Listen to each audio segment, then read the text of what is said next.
Ceci est un livre audio autogénéré par Google. Le peuple du temps dispersé dans l'espace. Ce livre est l'adieu d'un homme à son époque, à sa réalité et à son imaginaire. Ce qui m'émeut et me parle quand je regarde un portrait d'homme peint par Alberto Giacometti, c'est son inachèvement. Présent, il émerge du passé et se dirige vers un futur inconnu et donc incertain.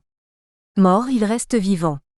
Ses traits nerveux, sa couleur qui ne doit rien à la chair qui n'est déjà plus, son relief qui se creuse et s'efface à la fois en sculptant la toile plane cerne la ressemblance et le type, le personnel et l'impersonnel, le singulier et le collectif, l'humain.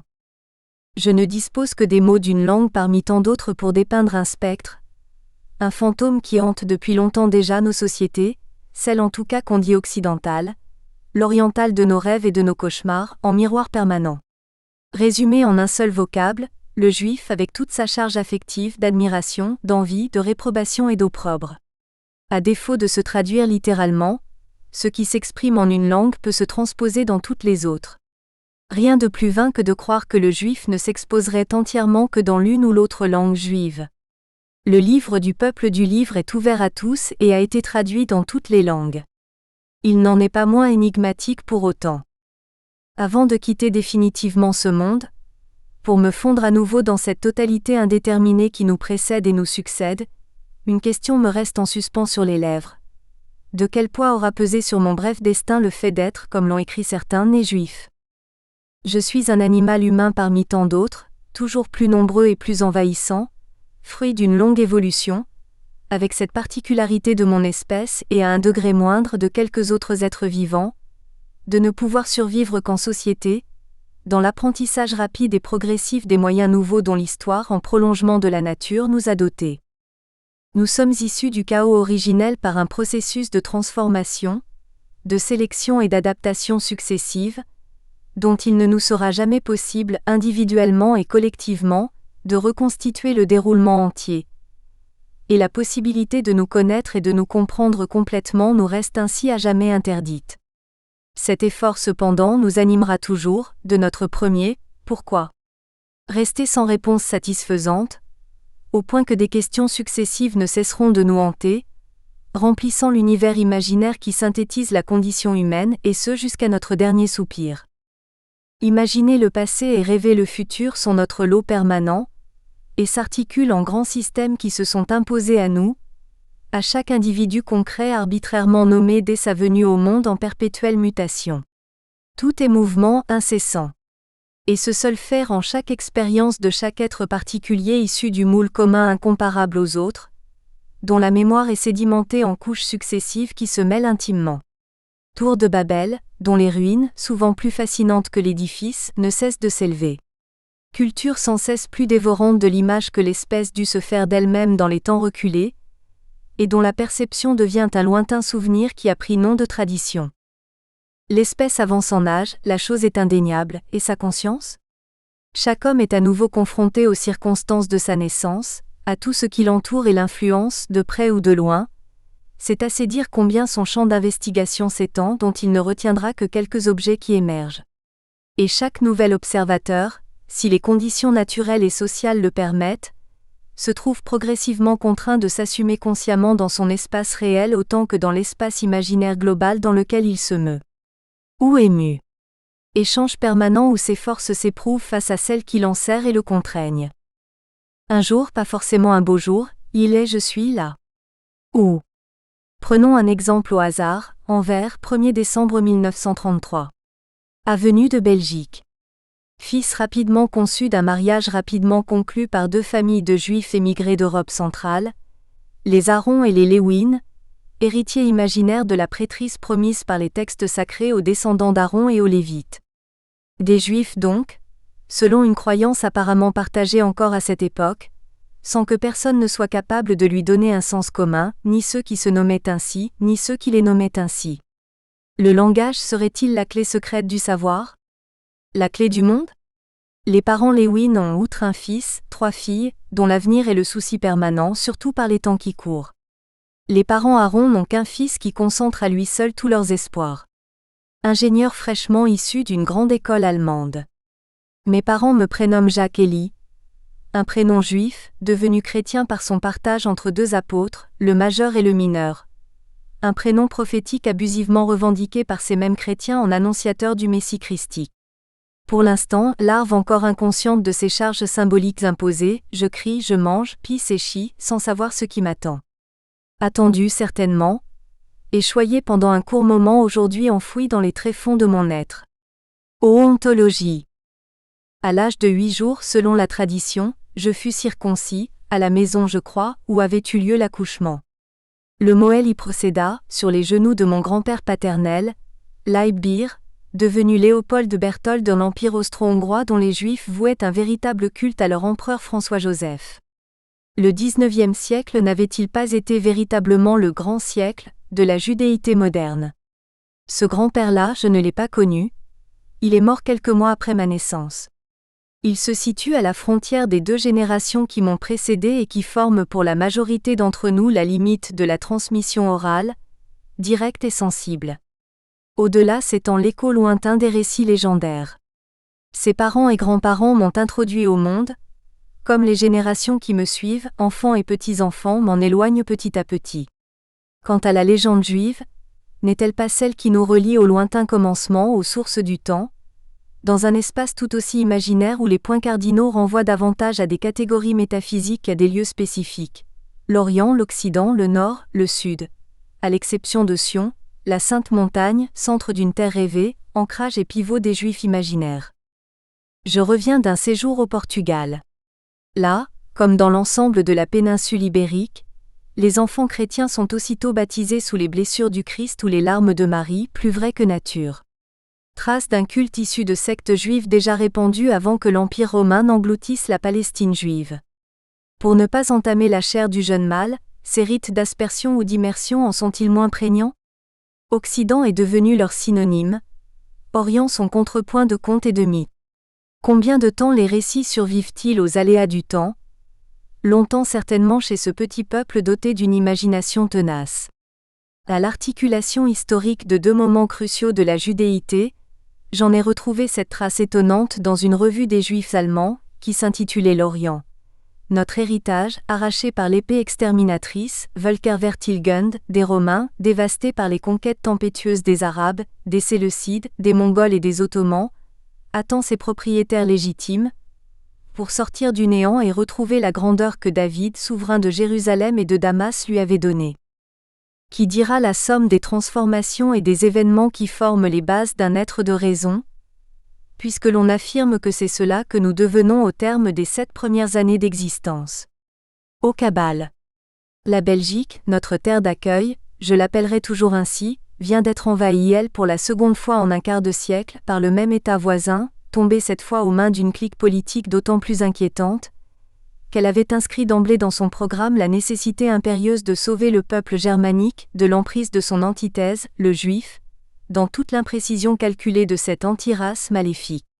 Une promesse électorale insensée, qu'il avait fallu honorer coûte que coûte, et qu'il convenait maintenant d'étendre au moins à l'Europe entière, à mesure du succès des armes allemandes. Le dieu des armées était passé avec armes et bagages du côté de l'ennemi. Yahvé Sabaoth était devenu Goth mien. À la date précise de mon 7e anniversaire, ma mère, déjà accidentellement veuve, m'inscrivit avec elle au registre imposé par l'occupant. J'étais maintenant officiellement estampillé juif. J'en conserve le témoignage. Un simple récépissé de l'administration communale a conservé soigneusement sous peine de poursuite judiciaire. J'étais officiellement devenu cette chose indéfinissable, à mon corps défendant ou plutôt à mon corps ignorant. Et comme il en va toujours du sens des mots de la tribu, seule la réalité allait me l'apprendre graduellement, par une clandestinité forcée, par la disparition de mes proches, 5 d'entre eux laissant leur vie en un lieu jusque-là peu connu, Auschwietzim germanisé Auschwitz. Ce livre marquera la borne aux échos incessants de ce point de départ déterminant d'une trajectoire personnelle parmi tant d'autres, issue de la folie humaine. Car c'est bien de folie qu'il s'agit, j'y reviendrai en conclusion, de la folie des gens sensés, comme l'a nommé le philosophe de ces années de malheur, Constantin Brunner, alias Léo Wertheimer. Toute vie est en partie le fruit du hasard et de la nécessité, et aussi de la très petite marge de liberté octroyée ou conquise de haute lutte, au-delà de la satisfaction des besoins immédiats, sans cesse plus socialisés et plus complexes. Aussi, n'est-ce que dans les 25 dernières années de ma vie, que j'ai pu dégager, en grande partie grâce à l'émancipation individuelle et par l'institution collective de la retraite assurée, le temps de la recherche indispensable à la connaissance et à la transformation de soi. Une remontée illusoire mais nécessaire du temps qui continue, inexorablement son cours. Les formes de ce parcours initiatique, le temps d'apprendre à vivre, il est déjà trop tard, selon le poète Aragon, accompagnent l'histoire humaine dont elles sont à la fois le reflet et l'un des moteurs. Impliquées dès l'origine dans l'induction intuitive d'un créateur omniscient et omnipotent, ces formes spéculatives se sont dégagées petit à petit de leur cocon religieux pour devenir philosophie, sagesse proprement humaine, pour peu que l'on accepte la nature, non pour l'œuvre d'une divinité, mais pour le principe dynamique de sa propre évolution. Tout ce bouleversement de perspective est encore si récent, que la plupart des humains s'imaginent incapables de s'en accommoder. S'en remettre exclusivement à leur propre force et connaissance, leur paraît au contraire et paradoxalement inhumain. La majorité d'entre eux croiraient déchoir en abandonnant cette référence extérieure illusoire, tant il leur paraît que sans elle, tout absolu, tout devoir-être, toute éthique sont impossibles. Et en arrière-plan de ce fait juif dont on se revendique, positivement, négativement ou avec indifférence, n'est-ce pas dans ce nœud gordien que ma désignation comme juif trouve sa référence en dernière instance ? Je suis censé pour les uns comme pour les autres, appartenir de toute éternité à un groupe d'hommes, souches, peuples, races, le nom importe peu, dont la mesure du temps commence avec la création et que le Créateur a choisi comme médiateur, pour le meilleur ou pour le pire. Je n'ai jamais eu, Dieu merci, de sentiments religieux ni de tentation mystique.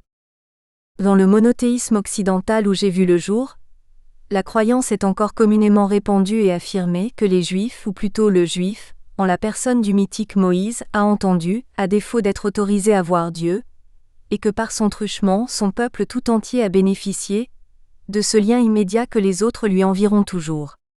Mahomet le reconnaît, Luther peste et fulmine contre lui, mais s'y soumet, leurs héritiers l'acceptent. Ce dogme, le juif, le chrétien, le musulman, des croyants de toutes couleurs le partagent, pour autant que leur foi ne soit pas devenue, usée par le temps, de pure forme, signe superficiel d'appartenance dont on hésite à se détacher par peur du vide ou du qu'en dira-t-on.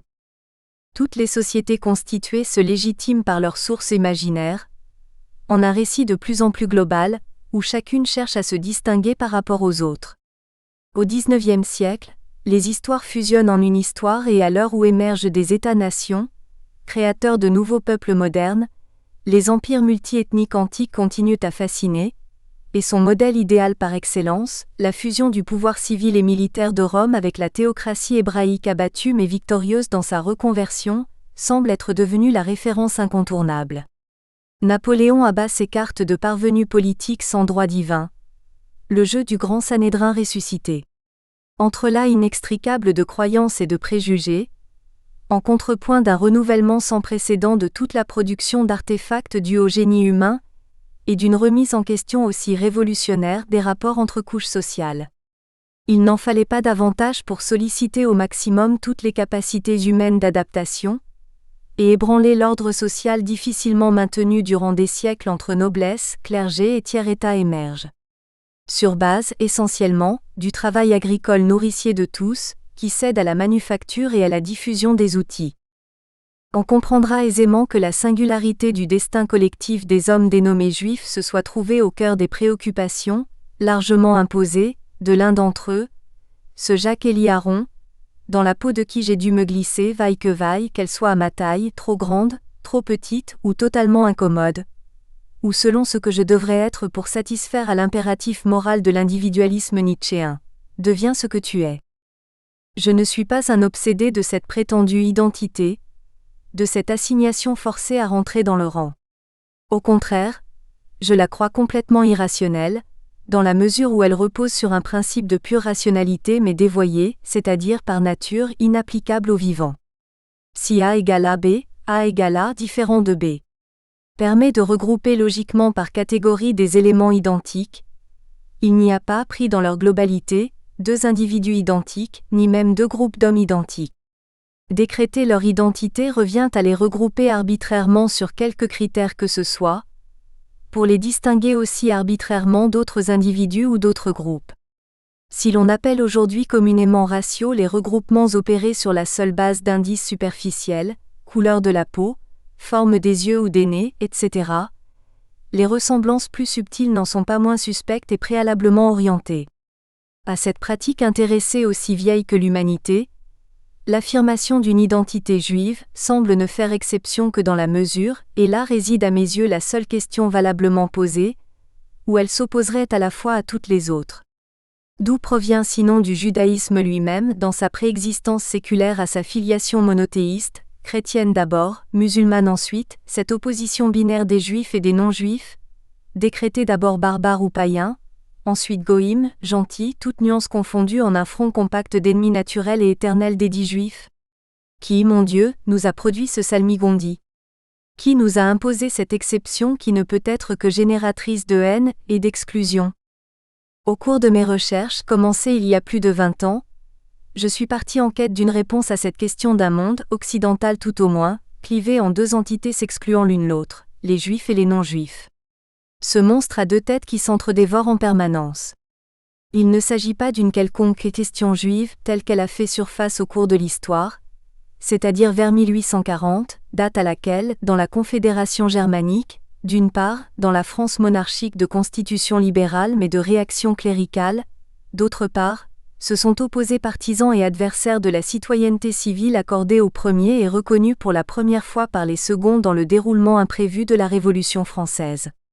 Ce décret dit d'émancipation allait à ce point à contre-courant d'une tradition multiséculaire, que les détenteurs du pouvoir d'Ancien Régime ne l'acceptèrent jamais et se mirent, aussitôt que possible, à en contester la validité et à la remettre en question. Avec le recul dont nous disposons à présent, et du point de vue de la condition juive, on pourrait qualifier la période 1789 à 1945 de réaction générale anti-émancipatrice, entrée dans le vocabulaire commun sous le nom incongru d'antisémitisme. Ce qui se pense mal s'énonce pire encore. Et cette poursuite de fantasmes millénaires ne pouvait provoquer que de nouvelles singularités aussi monstrueuses. Un droit unique dans les annales de l'humanité, accordé par certains et par intérêt immédiat au peuple de Dieu, de retrouver et recouvrer sa terre d'élection, le sionisme, autre néologisme, en solution définitive de la présupposée question juive. S'il faut 7 ans à l'individu pour parvenir, dit-on à l'âge de raison, combien de millénaires faudra-t-il à l'espèce pour dissiper et dépasser cet imaginaire exclusif? Et combien de temps encore les Juifs, les hommes portant ce nom, supporteront-ils d'être l'exception qui confirme la règle, d'être le catalyseur de réactions en chaîne qui excède de beaucoup la place qu'ils occupent sur cette planète? Vu de Sirius, je les vois constamment s'agiter, se battre, s'entre-dévorer. Et dire que je suis l'un d'eux. Un peuple en déshérence. Pour comprendre la condition juive moderne, c'est-à-dire son sort au sein de l'Europe à partir de la moitié du XVIIIe siècle, au moment où s'amorce la triple révolution, industrielle, politique et philosophique, point n'est besoin de remonter jusqu'à la création du monde, même si le calendrier judaïque, le temps mythique des Juifs, tirait de là son origine. Point n'est besoin non plus d'étudier le récit de son antiquité contenu dans la Torah, dont les chrétiens firent l'Ancien Testament, avec la trame historique sur laquelle furent brodés tant de mythes et légendes. Pas davantage, la période extrêmement confuse qui s'étend de la victoire des Romains sur le peuple hébreu, de la destruction de son temple en l'an 70 de l'ère, déjà chrétienne, de la perte de son indépendance politique jusqu'à la conversion officielle en 312 de l'empereur Constantin, à une religion nouvelle issue du prosélytisme juif, et qui, par avatars successifs, engendra le culte du Messie-Christ, advenu pour les chrétiens non reconnus par elle orthodoxie judaïque, cette religion catholique romaine triomphante rejetant pour des siècles derrière elle la synagogue aveugle. De toutes ces mutations, auxquelles tant de livres ont été consacrés, nous possédons trop peu de connaissances réelles fondées sur des faits ou des documents avérés pour reconstituer les enjeux des querelles de pouvoir qui se sont drapées dans la légitimité symbolique de la mémoire juive. Une filiation de longue durée, fut-elle mythique, peut-être surtout mythique, n'était-elle pas la seule à pouvoir donner sa caution absolue à la relativité des autorités profanes?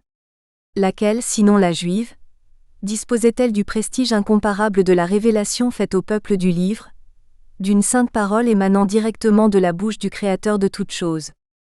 Pour notre histoire moderne, par contre, vieille d'à peine un quart de millénaire, tout est à notre disposition, y compris les traces mémorielles des millénaires précédents. Et pour ce qui concerne l'objet de notre étude, les rapports réels ou imaginaires des restes dispersés de l'antique peuple juif, comme on les désignait alors, rien ne manque à une reconstitution qui serait le point de départ d'une évolution récente, particulièrement riche d'enseignements sur les relations sociales, humaines, dans la complexité des alliances et des rivalités au sein de l'espèce.